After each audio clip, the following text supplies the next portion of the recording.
Out of respect for the beliefs and practices of Muslims, no image of the Prophet Muhammad or his immediate family will be shown in this biography.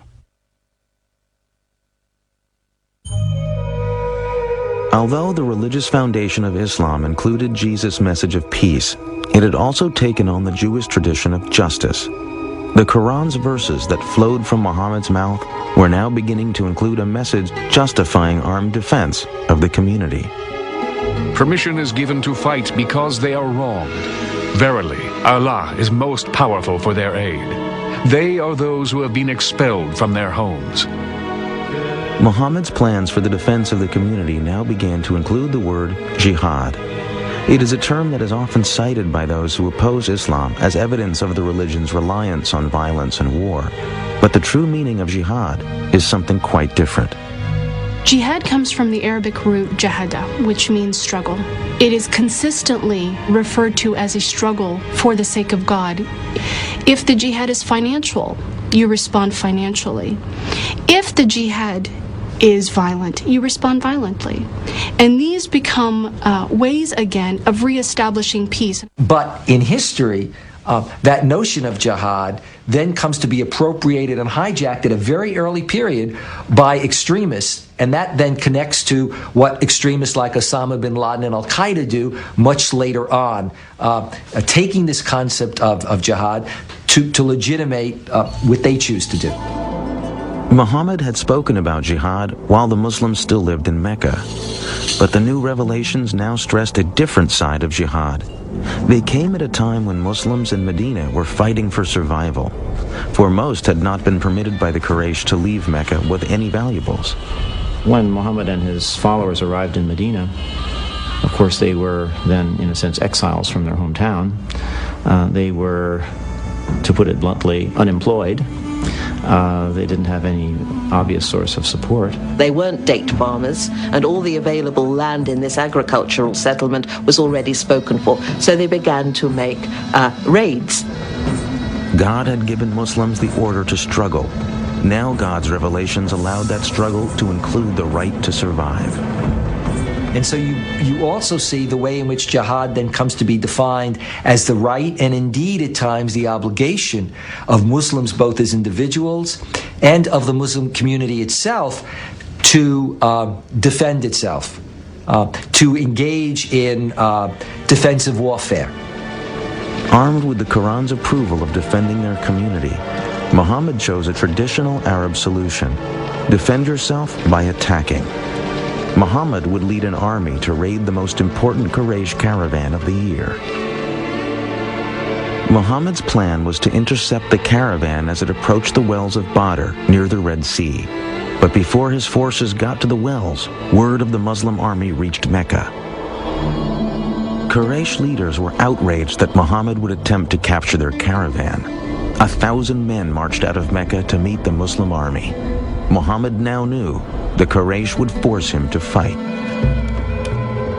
The night before the battle, the Prophet had no idea if his men were willing to die in what had now become war. But after listening to stirring speeches, his followers vowed to offer their lives for Islam.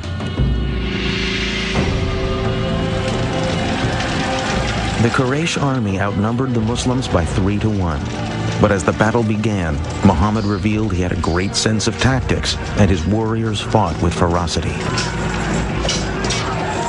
The Quraysh leaders had believed a show of force would be enough to defeat the Muslims.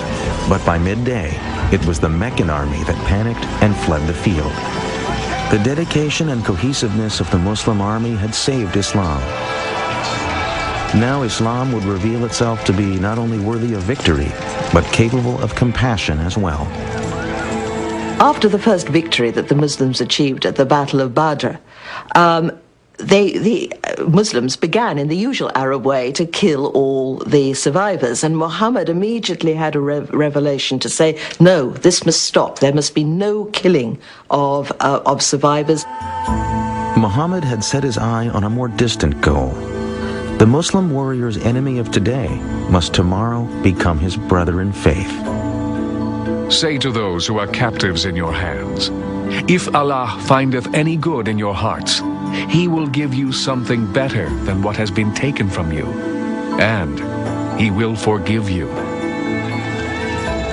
The victory at Badr had great consequences. After the battle, converts from all over Arabia began to flock to Medina. Like the Muslims, these converts saw the victory as a sign of God's salvation and protection, similar to God's parting of the Red Sea for the Israelites. The Battle of Badr has enormous significance to the Muslim community, and I think that was the first political act that was successful, which cemented the vision or the dream that Islam could establish a community. Islam could become a civilization. For 3 more years, the Quraysh army would try and destroy the Muslim community. They would win some battles, but always Muhammad and his followers struggled and survived as their numbers continued to grow. As the Meccan army struggled home after a final unsuccessful battle, their leader was at last forced to admit, "Every man of sense now knows Muhammad has not lied."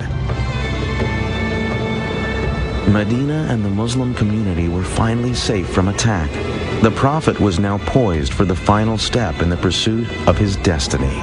That step would be his return to the holy city of Mecca.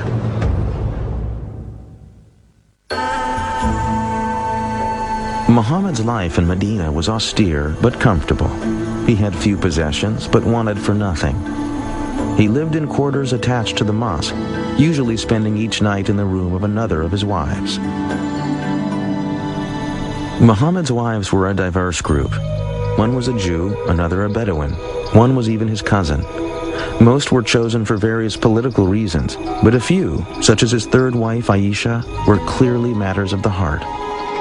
Muhammad now told his followers that revelations from God said each man was permitted to take no more than 4 wives, and the husband was required to treat them all as equals.